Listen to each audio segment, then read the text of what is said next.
This is part one, Beyond Skills Mismatch, how existing research reveals incentive-driven market dysfunction in online hiring. Labor market economics from your own personal Lewis and Clark.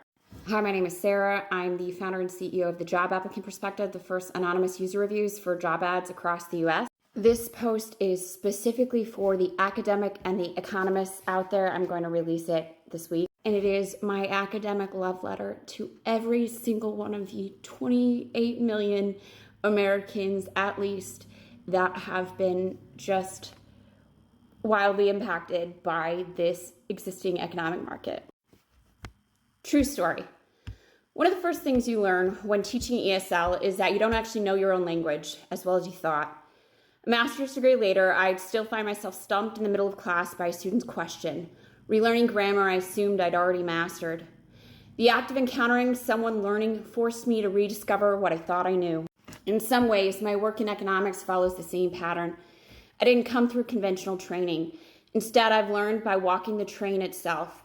If formal economists and policymakers and investors are like Jefferson buying the Louisiana Territory, the online job market, I'm the one who trekked through it, mapping the ground, finding the rivers, cliffs, and hidden values. Career coaches and resume writers know their local patches of land.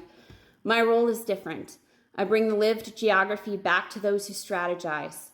I draw maps so they can make better decisions about how this territory actually works and what they want to do about that. Which brings me to what I found.